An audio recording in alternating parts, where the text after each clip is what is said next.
I, Manmohan Singh, do swear in the name of God that I will faithfully and conscientiously discharge my duties as Prime Minister for the Union.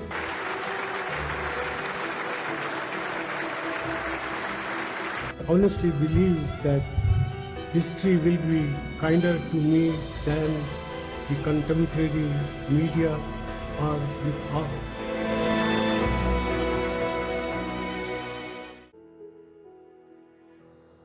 Well, paying rich tributes to Dr. Manmohan Singh. Late Manmohan Singh, the Prime Minister, the former Prime Minister of the country, who died yesterday, last evening in Delhi's All India Institute of Medical Sciences. The Prime Minister leading the country in paying rich tributes to the man who opened up India's economy. The last rites and funeral will be held tomorrow in Delhi. We're getting you up to speed with that big story at this hour. Very good evening. I'm Sneha Mordani. A quick check of the headlines first in this edition of 6 p.m. Former Prime Minister Dr. Manmohan Singh passes away at the age of 92. Last rites and funeral will be held in the national capital tomorrow in the morning.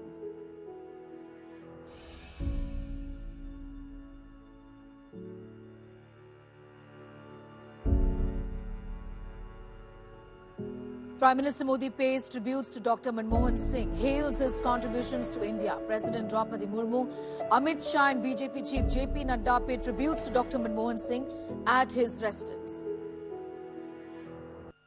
मैं doctor Manmohan Singh जी को सभी देशवासियों की तरफ से श्रद्धांजलि अर्पित करता हूं।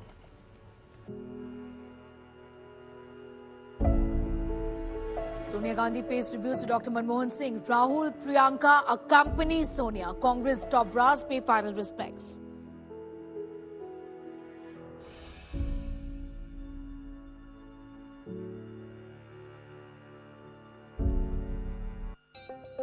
BJP's Aman Malai flogs himself 6 times as Pennant says can't normalize crimes in society.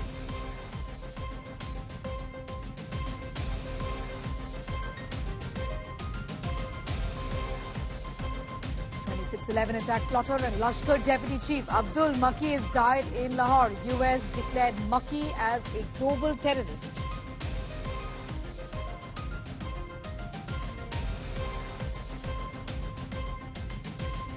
And Australia cricket fans hurl abuses at Virat Kohli as he walks back into the pavilion after his dismissal. Virat stops midway to confront the fans.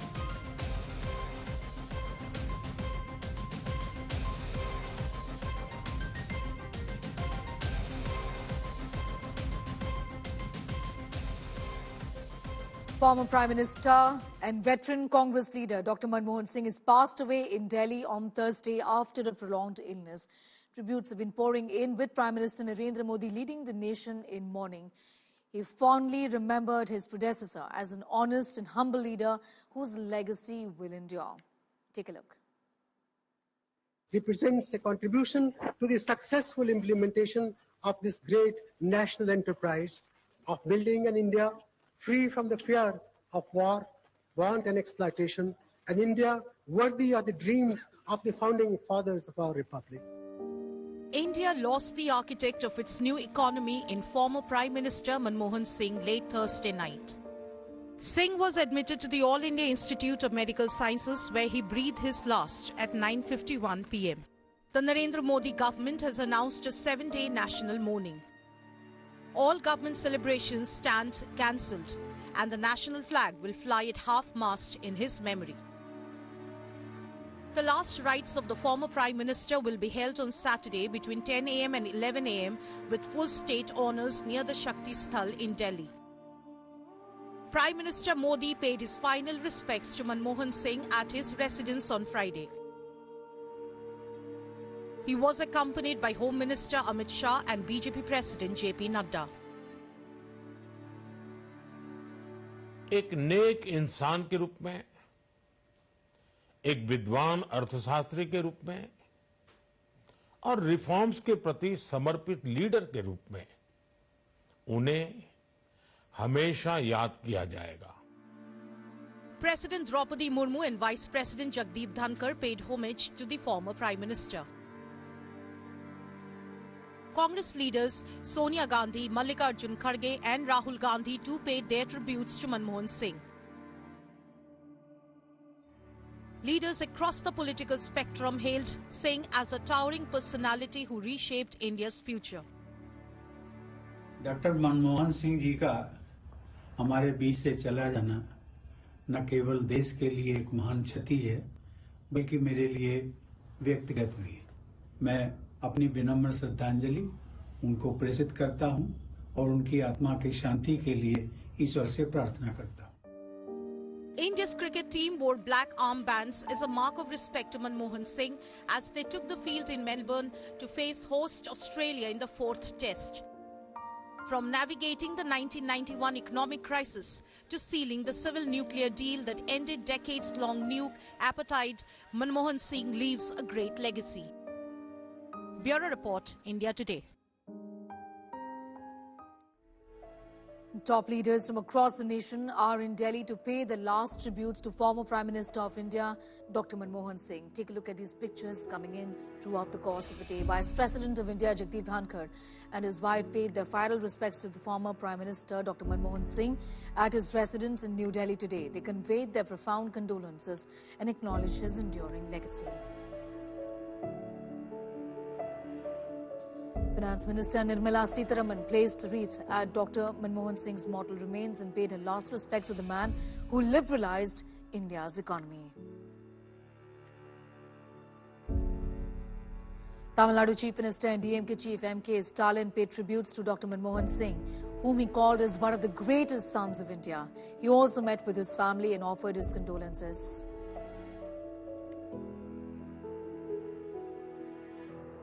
Andhra Pradesh Chief Minister Chandrababu Naidu was at the residence of Dr. Singh, paying his respects to the former Prime Minister.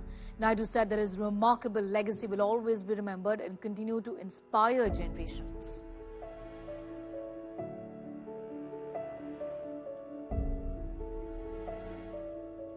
Delhi Chief Minister Atishi and AAP National Convener Arvind Kejriwal were also at Dr. Singh's residence and offered their condolences. Arvind Kejriwal called the late Prime Minister a visionary leader whose economic reforms shaped modern India.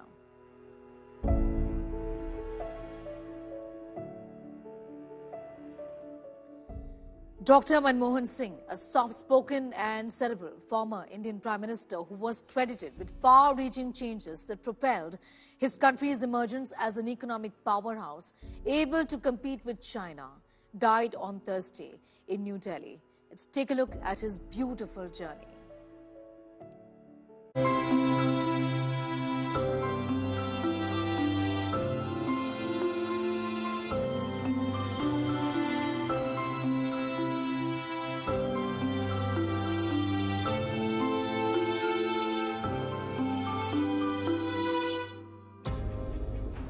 Manmohan Singh is often described as the accidental Prime Minister.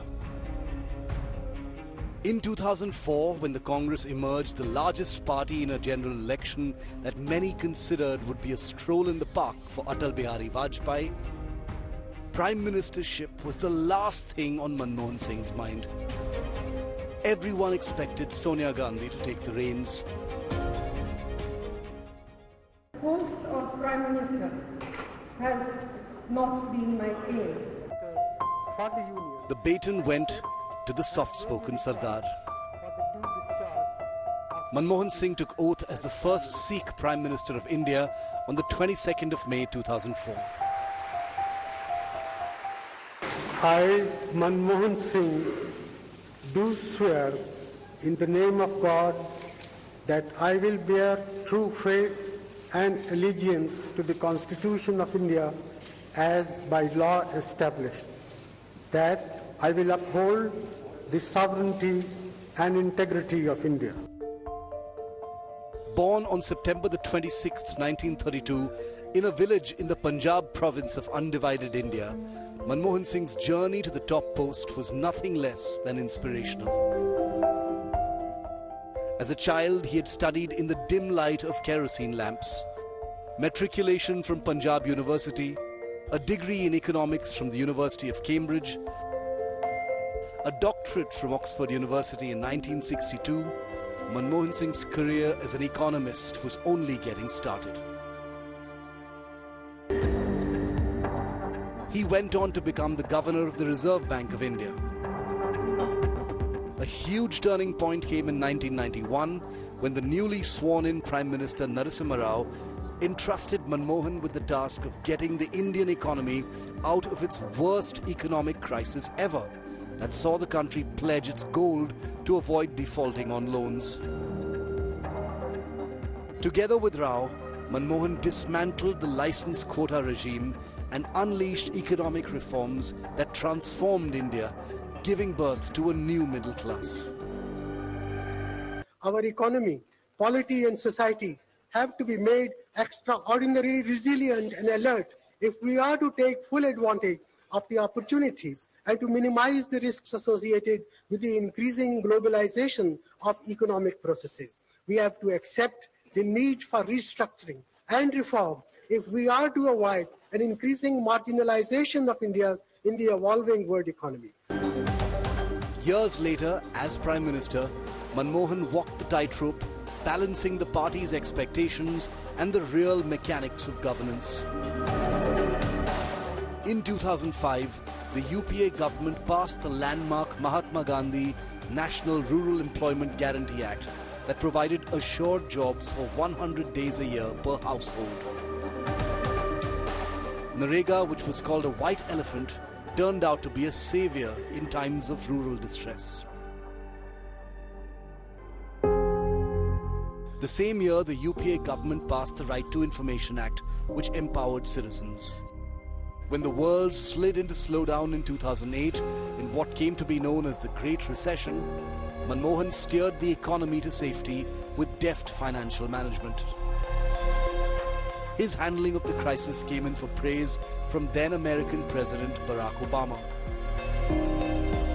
The man who was seen as a dove showed spunk and nerves of steel when he finalized the civil nuclear deal with the United States, overruling opposition by the left and going against the advice of his own party leaders. The deal ended over 3 decades of nuclear apartheid.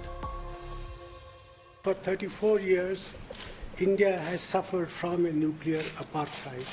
We have not been able to trade in nuclear material, nuclear reactors, nuclear raw materials.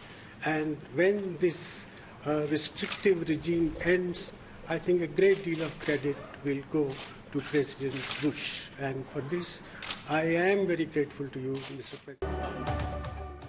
Manmohan survived a crucial trust vote that followed. His first term also saw the 26/11 Mumbai terror attack that shook the entire world. Manmohan's restraint in not launching an attack on Pakistan earned him global admiration, but met with disapproval at home. In 2009, Manmohan Singh led the UPA to a comfortable victory, becoming only the second Prime Minister after Jawaharlal Nehru to get a second term on completion of a full 5-year tenure. The headlines screamed, "Singh is King," as he took oath once again as Prime Minister. He started with 2 key measures, the right to education and Aadhaar, a social security database that later became the backbone of direct benefit transfer under his successor Narendra Modi. In his second innings, he also passed the National Food Security Act that provides subsidized grains to 75% of the rural population and 50% of the urban population. Manmohan's second term was marred by corruption charges, fueled by 2 CAG reports, one on 2G spectrum allocation and another on coal block allocations. The anti-corruption protests and a listless Congress meant the party lost the 2014 election to the Narendra Modi-led BJP.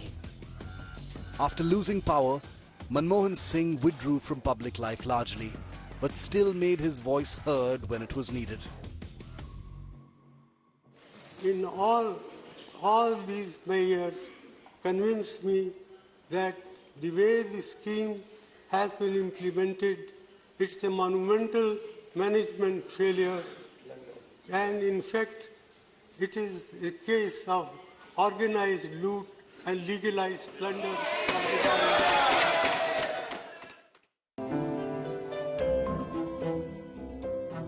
In August 2023, he came to Parliament in a wheelchair to vote against the Narendra Modi government on a bill putting duty above self, an act admired by even his political rivals. Doctor Manmohan Singh ji wheelchair में आए, vote किया। एक सांसद अपने दायित्व के लिए कितना सजग है, उसका वो उदाहरण है। सवाल ये नहीं है कि वो किसको ताकत देने के लिए आए थे।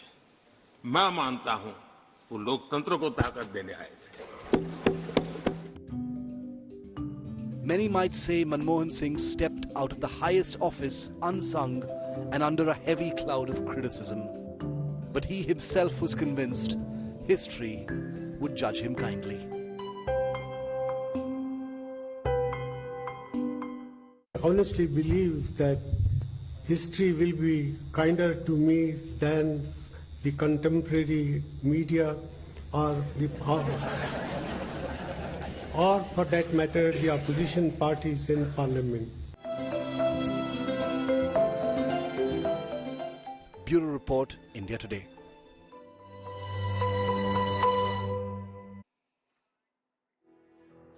In India, lost gentleman politician Dr. Manmohan Singh. He would be best remembered as the person who opened up India's economy in 1991. Take a look at this report. True to this heritage, we commit ourselves to providing a firm and purposeful sense of direction to the reform process so that this ancient... In 1991, the then Finance Minister Dr. Manmohan Singh ended his budget speech with a quote from Victor Hugo. No power on earth can stop an idea whose time has come.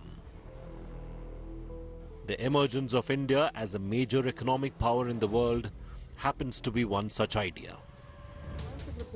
The finance minister in that budget speech did the unthinkable. He opened up the economy and saved the country from further sliding into a state of deep economic stress. Dr. Manmohan Singh was the finance minister of the country, arguably during the most turbulent times. He has been credited as the person who opened up the Indian economy and laid the foundation of economic liberalisation. Considered the father of liberalisation, he dared to do what India had not done in 50 long years. When Singh was appointed finance minister in 1991 by Prime Minister Narasimha Rao, India was on the brink of an economic collapse. The foreign exchange reserves had dwindled to levels that could barely cover a few weeks of essential imports like oil and fertilizers. Inflation was rising. Fiscal deficit was widening. India faced a balance of payments crisis. Adding to the challenge, the Soviet Union, a key trading partner, had collapsed, cutting off a major source of cheap oil and raw materials. The situation demanded urgent and bold action. Singh, with his deep understanding of economics, introduced a series of sweeping reforms to stabilize the economy and pave the way for long-term growth. In his famous budget speech of 1991, he made a major policy decision of fiscal adjustment and macroeconomic stabilization. He introduced the liberalization, privatization and globalization reforms and opened the economy for the world. After 4 decades of planning for industrialization, we have now reached a stage of development. We should welcome this, rather than fear foreign investment. Our entrepreneurs are second to none. Some of the important policies of the LPG reforms were the removal of the industrial Raj, dilution of the role of the public sector, reduction in import tariffs, market deregulation, and free entry to foreign investment and technology. India's development is of tremendous significance for the future of the entire developing world.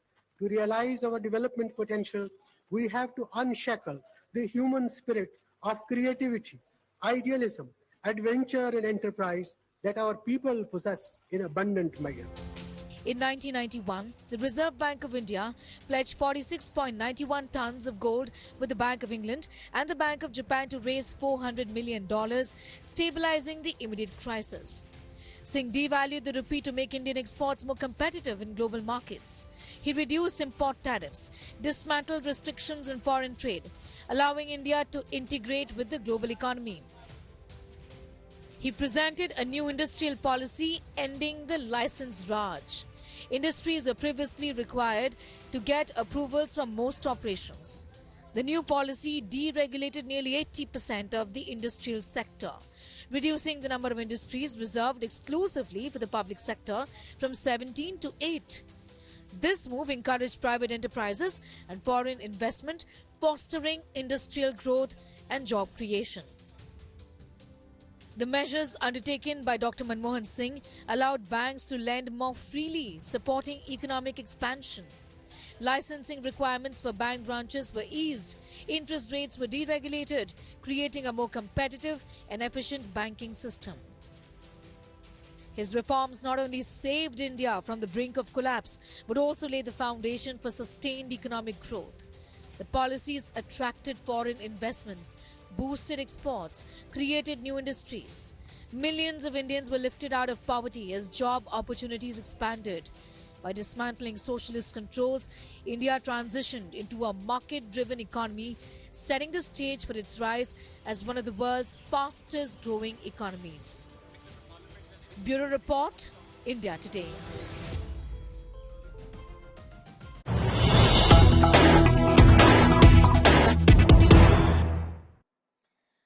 And we have some news just coming in. Well, Tamil Nadu Madras High Court today took suo motu cognizance of the alleged Anna University student sexual assault case. A division bench, we understand, of Justices S.M. Subramaniam and V. Lakshmi Narayan initiated the suo motu petition following a request made by an advocate, R. Vara Lakshmi.